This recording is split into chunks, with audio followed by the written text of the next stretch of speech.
Magandang araw sa lahat. Ito si Teacher Bong para sa asignaturang Aralin Panlipunan 4. Ang ating paksa ngayon ay Natatalakay ang konsepto ng bansa. Ikatlong aralin. Ano nga ba ang isang bansa? Ang bawat lugar, bago matawag na isang bansa, ay dapat nagtataglay ng apat na katangian. Una, teritoryo o lupang nasasakop.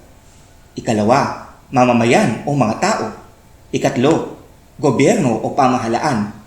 At ikaapat, soberanya o kalayaan.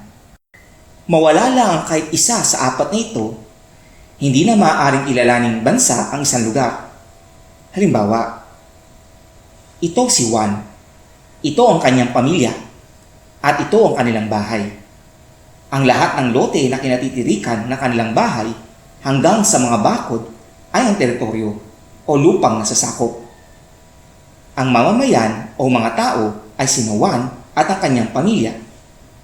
Dahil ang mga magulang ni Juan ang nagdedesisyon para sa mag-anak, sila ang tumatayong gobyerno o pamahalaan. May kalayaan sina Juan na gamitin ang anumang kagamitan sa loob ng kanilang bahay. Ito ang soberanya o kalayaan.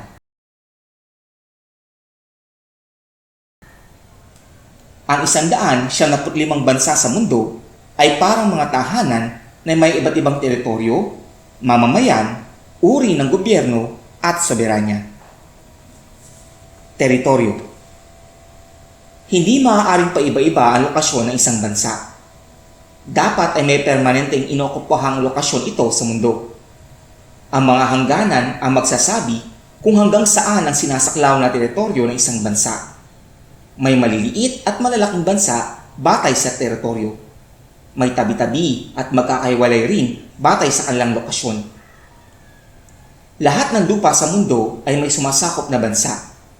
Sa mga katubigan na walang bansa ay tinatawag na international waters. Nangangulugang malayang manlayag ang sinuman sa mga lugar na ito dahil hindi ito sakop na anumang bansa. Mamamayan. Walang bansa na may iisang tao lamang na nakatira.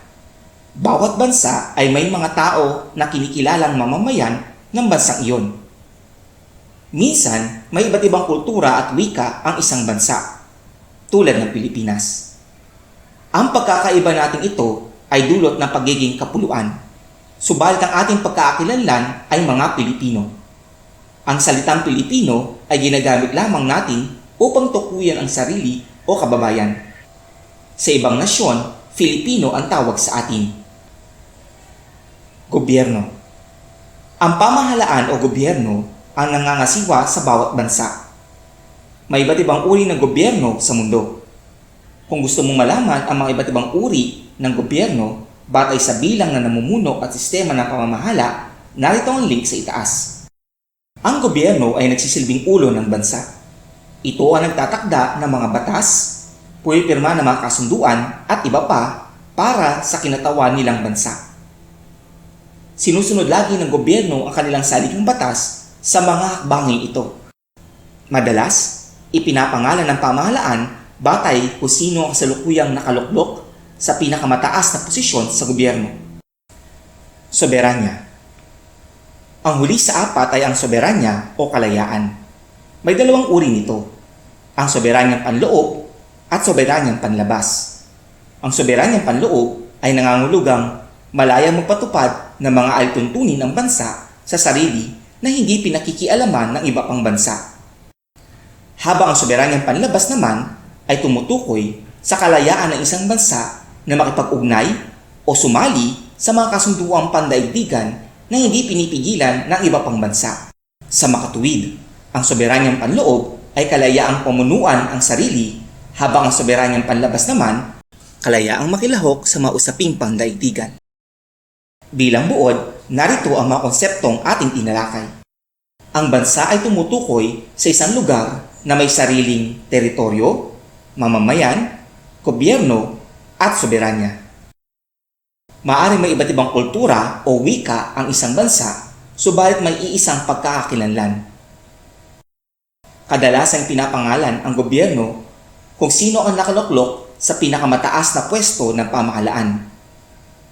Sinusunod ng bawat gobyerno ang kanilang saligang batas sa kanilang mga hakbangin. May dalawang uri ng soberanya, ang soberanyang panloob at soberanyang panlabas. Ang soberanyang panloob ay ang kalayaang pamunuan ng bansa ang sarili, habang ang soberanyang panlabas naman ay ang kalayaan ng bansa na bumuo ng relasyon sa iba pang nasyon. Para sa susunod na aralin, tatalakayin natin ang naipaliliwanag ang mga saligan ng lawak at hangganan ng teritoryo ng Pilipinas. Pakiclick ang like, subscribe at notify icons para manatiling updated sa ating mga bagong aralin. Maraming salamat sa iyong pakikinig. Ako si Teacher Bong na nagsasabing, learning is fun and for everyone. Hanggang sa muli!